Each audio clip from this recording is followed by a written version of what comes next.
FC ทุกคนเนาะยินดีต้อนรับเข้าสู่ช่องเบาเคนคนหากินเนาะมื้อนี้ก็เบาเคนก็จะพามาหาเลาะเยี่ยงแมงขนุนเนาะทุกคนเนาะก็เบาเคนเองก็บ่ได้ลงคลิปมาก็หลายมื้อแล้วเนาะ5-6 วันได้เพราะว่าเบาเคนก็มีเหตุจำเป็นแน่เนาะทุกคนมันก็ที่เบาเคนเองก็บ่ได้ลงคลิปนะทุกคนว่าสิได้ขึ้นภูกับทีมงานเบาเคนเองยังบ่ได้ไปเลยเฮามาต่อยแมงขนุนกันเลยเนาะทุกคนเนาะ พอดีตอนนี้บ่อเพียนก็มาหอดปลาแมงขนุนเป็นทีมหอยแล้วเนาะกับบ่กว้างบ่ใกล้ดอกกะเรียบปลาหน้าบ่อเพียนนี่เองเนาะนี่ทุกคนเฮากะบ่อเพียนก็มาหอดกกมักไข่ดินเนาะทุกคนมาเบิ่งอยู่นี่เฮาก็ได้ตัวแหลกเนาะนี่ก็ไม่แง่เอาเนาะทุกคนนี่ตัวหนึ่งผ่านไปเนาะเฮาก็จะเบิ่งไปอีกดิเห็นแต่ตามทุกคน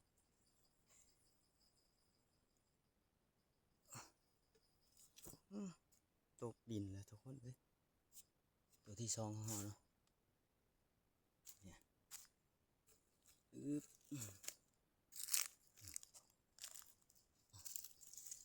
แมงขนุนแดงเนาะทุกคนกะยังมีพอได้กินเลยสำหรับอยู่เขียนบ่เขียนเนาะเป็นจะไข่นะช่วงนี้ไข่เต็มท้องเลยทุกคนแต่ละตัวนี่เป็นตัวหนึ่งเนาะตัวนี่ตัวต่อยเอาทุกคน2 ตัวไปมาต่อกันต่อเลยทีนี้ทุกคนเลย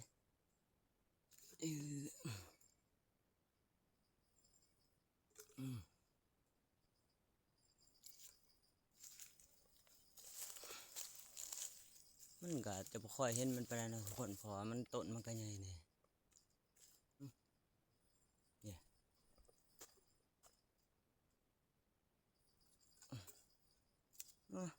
ตกลงมานี่ทุกคน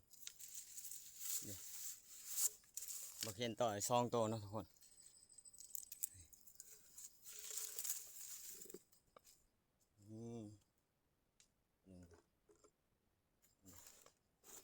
แต่ประมาณนี้เนาะทุกคนเนาะแมงขนุนแดงบ้านเฮาเนาะก็ยังพอได้กินอยู่อย่างบ่เห็นเฮาก็จะสั่นเบิ่งเนาะทุกคนมันก็มันลีนะทุกคนเพราะว่าช่วงมันก็อันนั้นนี่มันก็จากวิทย์ฤดูมันก็ว่าได้เนาะทุกคนเบิ่งเด้อบ่เพียนจะสั่นเบิ่งเด้อตกมาอยู่ตัวหนึ่งทุกคนจะสิตกใส่เด้อสั่นนี้ก่อนเบิ่งก่อนนี่ทุกคนนี่อันนี้บ่เห็นตัวเฮาก็จะสั่น5เนาะทุกคนเนาะ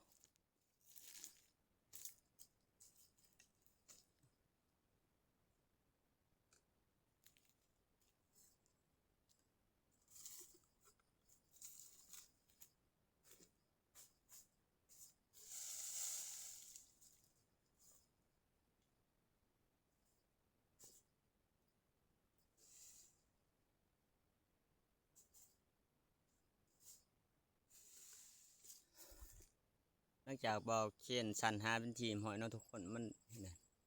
ก็ได้มาอยู่2 ตัวเนาะทุกคนเขาก็จะไปต้นใหม่กันเลยเนาะทุกคนเนาะเลาะแถวนี่แหละบ่กว้างบ่ใกล้ดอกแถวหน้าบ่เขียนนี่หน้านี่แหละทุกคนไปลุ้นน้ำต้นใหม่อีกทุกคนไปลุ้นน้ำบ่เขียน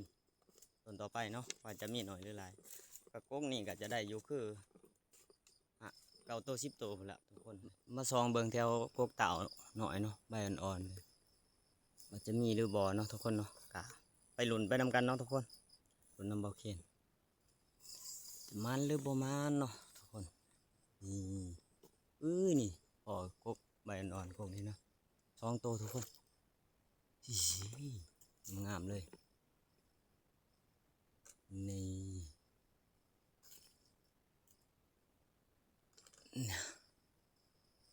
ได้มาเลย2 ตัวทุกคนกกเต่าเนาะเพิ่นก็สิมักอยู่ตามต้นเต่าบ่ต้นไผ่ลีนบ่เนาะทุกคนเนาะเราก็จะไปหาเลาะเยี่ยงไปเรื่อยตัวบ่เพี้ยนต่อยวังต้นเมื่อกี้นะ2 ตัวนี่ไข่เต็มท้องเลยทุกคนเลยช่วงนี้งามเลย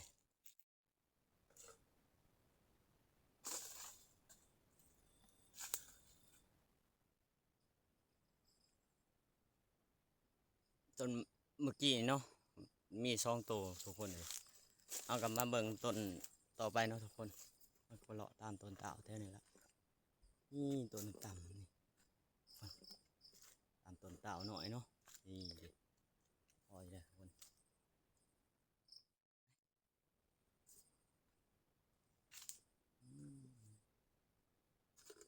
นี่ได้แล้ว1ตัวเนาะทุกคนเขาก็จะหาไปเรื่อยๆเนาะกงหนึ่งว่ามันจะมีจักตัวหั่นล่ะทุกคนมันเพิ่นอยู่กับบ่ต่ำกว่า2 3เนาะตัวนี้ต้นเต่าเนาะบ่หลายปานใดเนาะทุกคนแต่ก่อนแต่หัวปีเห็นบ่เพี้ยนเยี่ยงก็พอได้กินเนาะทุกคนเลยนี่คือสิละ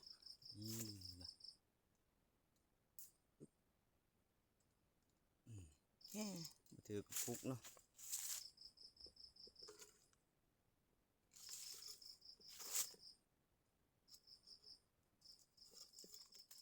ทุกคน2ตัวเนาะ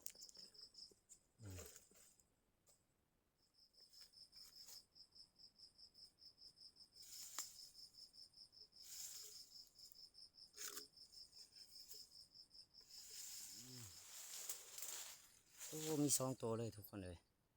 ไก่กันนี่ตกตัวนี้ทุกคนยังอีกตัวหนึ่งดุด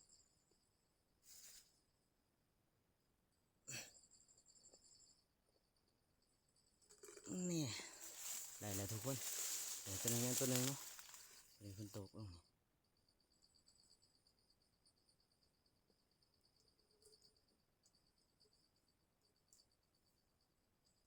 เอ้าจับนันเถอะ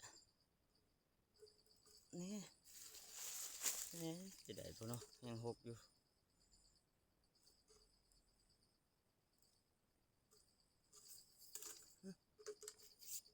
ได้ไปเลยเนาะทุกคนเนาะเอาดูว่าบวกเขาเลยทุกคนเดี๋ยวตัวเดียวตัวนั้นเขาจะย่างเขาไปเบิ่งเอาเนาะตัวเดียวงามเลยทุกคนขนุนแดงมันจางเขาได้แล้วเอาไปจะมาสั่นเบิ่งคือเก่าเนาะทุกคนนี่แต่2ตัวทุกคนเลยก็ยังบอกเห็นแหนมมาเห็นตัวหนึ่งนี่เนาะทุกคนเลยจะไปทางไหนซะแต่ว่าเพิ่นตกแล้วก็จะบอกเห็นชุ่นต้นไม้เมื่อกี้เนาะแต่ชุ่นต้นไม้เพิ่นอยากตกเลยทุกคนเลย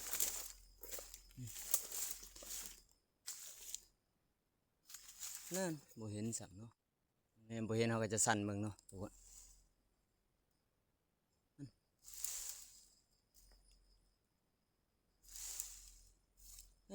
จะไปตกไปใส่บ่เห็นเลยทุกคนเลย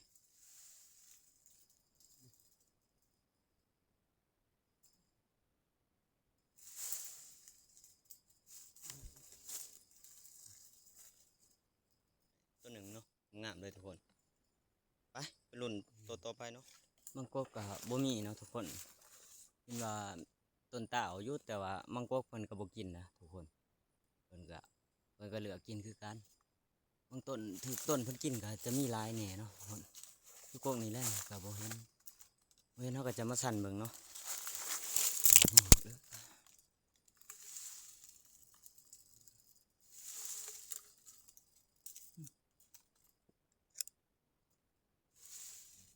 นี่ลงมาเลยทุกคนตัวนี้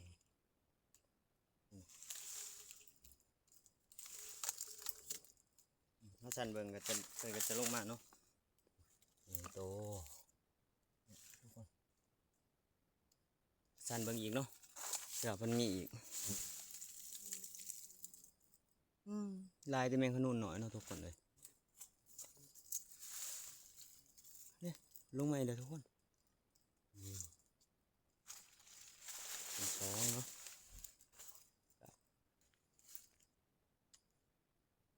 จะมีแต่2ตัวเนาะ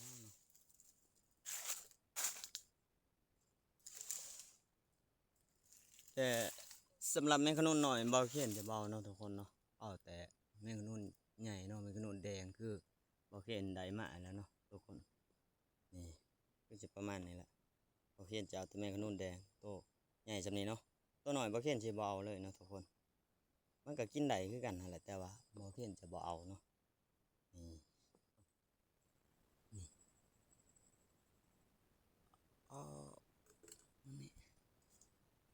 มีตัวเดียวทุกคนเลยตัวน้อยตัวนี้เนาะเราก็จะเคาะมันก่อนโอเคก็จะมาสั่นเบิ่งเนาะทุกคนเสือกนี่เลย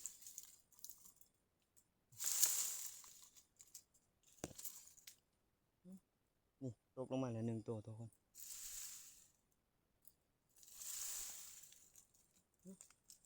บินไปใส่ดิ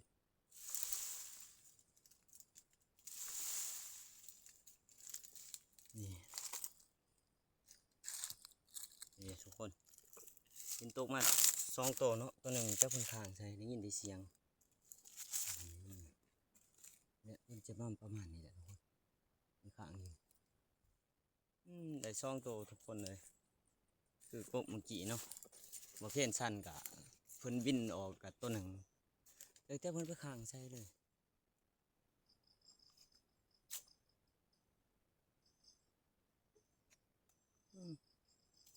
บ่ถือกระปุกทุกคนเลยแง่บ่ถือบ่เพี้ยนแง่บ่ถือเองเนาะ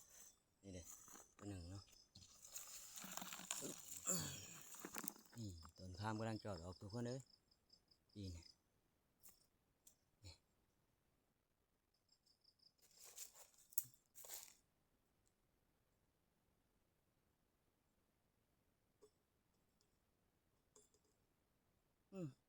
ต่อยหยาตัวนี้ทุกคนนี่เห็นบ่ปัจจิหยาสิได้เนาะนี่เนาะทุกคนหลังจากเบาเขียนออกแต่ดอนแหลกเนาะดอนข้างๆเทียงเบาเขียนเองก็จะได้ประมาณนี้แล้วเนาะทุกคนนี่เด็กแต่อยู่คือประมาณหมองเศร้าก็โตเนาะทุกคนนี่ไปรุ่นดอนต่อไปเนาะนี่คือว่าดอนแหลกนะทุกคนก็ยังได้ประมาณนี้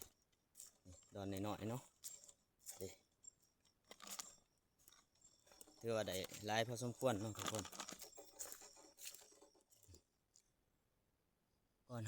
เราจะเข้าไปในดอนเนาะทุกคนเราก็มาเลาะเบิ่งตามจุกกกจะลงใส่เรียบใส่ปลากันก่อนเนาะทุกคนเพื่อว่าเพิ่นจะมีเนาะมันเคยมีนะปกติบอกเพี้ยนชาวบอกเพี้ยนเคยเงี่ยงนะทุกคนในต้นลวงใส่นี่แหละต้นตาวน้อยทุกคนเลยเพิ่นก็จะมีอยู่สองตัวเนาะนี่โอ้มาสุกใส่จะได้จับเอาเลยทุกคนเลยเนี่ยนะต่อยเพิ่นบ่ลงเนาะบ่แข่งก็จะมาปิดเอาเลยทุกคนนี่สองตัวเนาะอันนี้ทางนี้ตัวหนึ่งเนาะปิดเอาเลยไปบอกคนต่อยบ่ลงเนาะงามๆสองตัวเลยทุกคนต้นตาวหน่อยเนาะตัวหนึ่งเป็นสามเนาะทุกคนนี่งามเพื่อก่อนสิไปเฮาต้องเลาะเบิ่งคักๆเนาะเห็นเพิ่นได้เนาะเห็นว่าก็ดีต้นต่อไปคนนี่มาเบิ่งต้นนี้ก่อนเนาะทุกคนเนาะต้นน้อยๆเชื่อคนมีก็มีได้เดี๋ยวมีจุดเจือทุกคนต้นบ่เพี้ยนก็จะกองเอาเหมือนเดิมเนาะทุกคนนี่บ่เพี้ยนก็จะมากองเอาเนาะนี่คนอยู่ตัวเดียวเนาะกกนี่สั้นเอาก็ได้เนาะทุกคนสั้นเอาก็ได้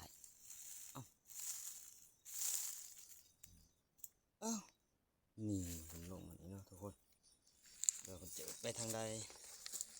นี่เด้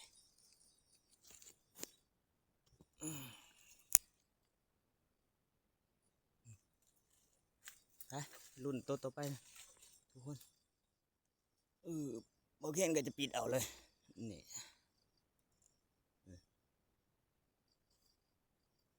ต้นเต่าเพิ่งกำลังออกหมากเนาะทุกคนว่าเป็นหมากกำลังเป็นหมากเป็นพลก็ได้เนาะดีดีมานี่หมากอ่อนเนาะทุกคนหรือว่าดอกเพิ่นนั่นแหละประมาณว่าพออุ้มเนาะอันนี้ก็เนาะโอ้นี่ตัวหนึ่งงามๆเลยนี่ในกระนูนแดงเนาะทุกคนต้นไม้ไข่นี้เราก็จะมาปิดเอาเนาะเพิ่นต่ำเนาะทุกคนแต่ว่าช่วงนี้ก็อากาศก็อบอ้าวห่อนแห้งเนาะทุกคนนี่เขาก็มาตัวนี้กันเลยทุกคน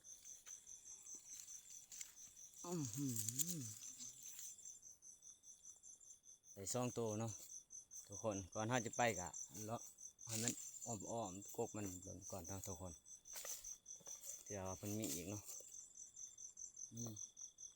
อุ่มหน่อยเนาะได้2 ตัวเนาะงามๆหมดเลยบอกเห็นแนมไปเห็นบ้านแต่ไกลเนาะทุกคนต้นเต่าหน่อยตัวนี้คือเห็น2 ตัวเนาะทุกคนนี่อันนี้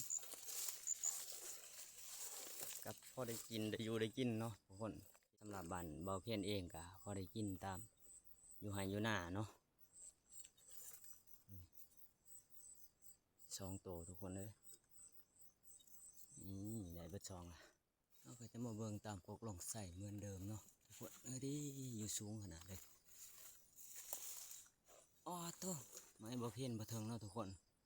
จะสั่นเอาเลยสั่นนะ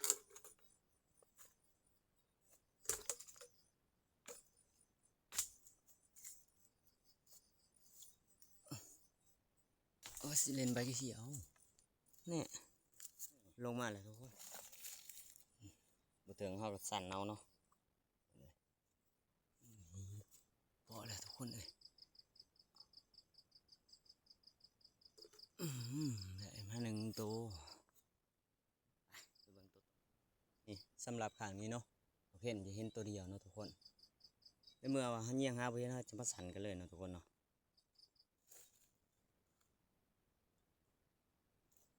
หลังจากเฮาพาเดาะกลางดอนตัวนี้มาเนาะทุกคนมันก็จะบ่ค่อยมีปานใดเนาะก็คือว่าแล้วเพิ่นอยากใกล้ฤดูเพิ่นก็ว่าได้เนาะทุกคนเพิ่นก็อยากตุ้ยไปนำแหละว่าจังซ่าเนาะมันก็ส่วนนี้เพิ่นจะขวดไข่นะทุกคนเพิ่นจะลงไข่ไว้อยู่ใต้ดินเนี่ยเพิ่นก็จะคอยตุ้ยไปเรื่อยๆเนาะเพิ่นก็จะบ่ค่อยมีปานใดทุกคนบ่คือแต่ตอนหัวปีเนาะก็จะพอได้กินแหน่คือช่วงนั้นอันนี้มันก็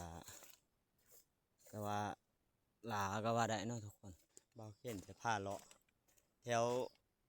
จ่ายป่าเหมือนเดิมแล้วเนาะทุกคนเพราะในแถวกลางดอนมันก็บ่ค่อยมีนะเบาเข็นเขาไปคือเมื่อกี้เองก็บ่ได้พอ5-6 ตัวเนาะทุกคนเราก็จะมาเลาะเบิ่งตามสายต้นไม้จ่ายป่าบ่เนาะเรียกทุ่งนาแต่ว่ายังบ่พอได้กะเบาเข็นเองก็จะพาไปหาเลาะ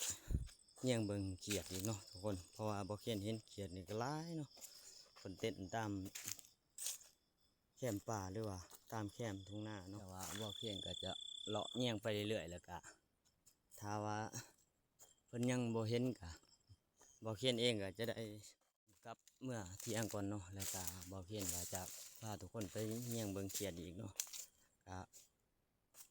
เอาก็เลาะเบิ่งตามดอนนี่เบิ่งก่อนเนาะทุกคนจะมีหรือบ่มีถ้าบ่มีก็โอเคเองก็จะได้พาทุกคนไปเยี่ยงเขียดนะตามแผนคิดว่าถ้าพอได้เยี่ยได้จับแน่ก็โอเคเองก็จะได้พาไปเยี่ยงแมงขนุนต่อเนาะทุกคนมีแต่ว่าหลุนไปนำบ่เข็นทุกคนว่าจะได้หรือบ่ได้มื้อนี้ไป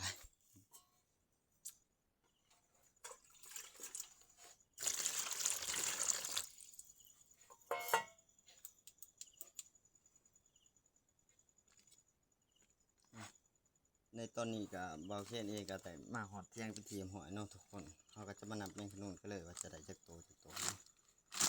เขาก็จะมาเทใส่น้ำกันก็จะหาอึดนะทุกคน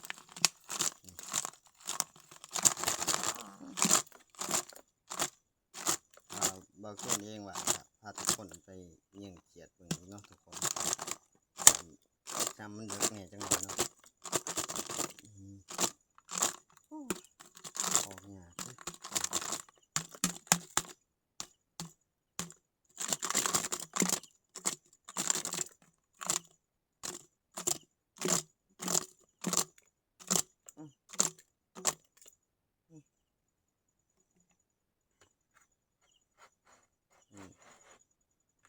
จะประมาณนี้เนาะทุกคนนี่ดิขนุนที่บ่าวเคนได้เยี่ยงมาในมื้อนี้ว่าซะกับเพิ่นก็จะกินก็จะแซ่บแน่นะทุกคนช่วงนี้เพราะว่าไข่เพิ่นก็ลายเนาะครับกันบัดนี้เราก็จะ จะนับใส่กระปุกตัวเก่าเนาะ1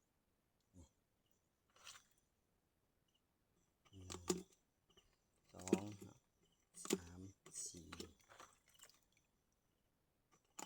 6 7 8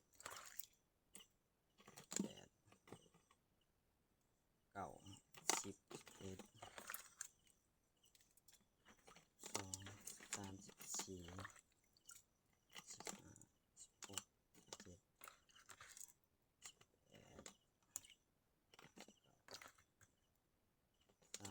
17 22ตัวเนาะโอ้ยตอนนี้ได้22ตัว3 4 25แล้วก็6 17 18เนาะทุกคนเก่า30 31 32 33เนาะ34 35 36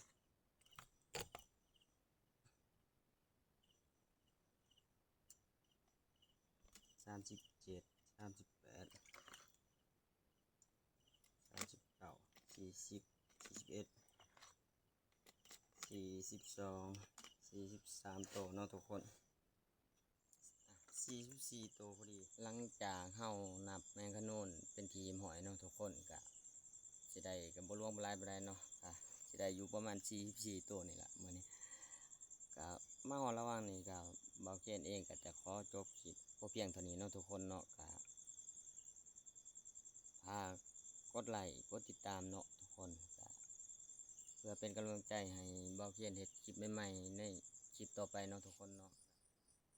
มาฮอดในระหว่างนี้เบาเกนก็สิบ่ขอเบาลายยายห่างเนาะทุกคนเบาเกนเองก็จะขอปิดคลิปบ่เพียงแต่เท่านี้แล้วเนาะทุกคนเนาะก็สำหรับคลิปนี้เบาเกนก็สิขอกล่าวคำว่าสบายดี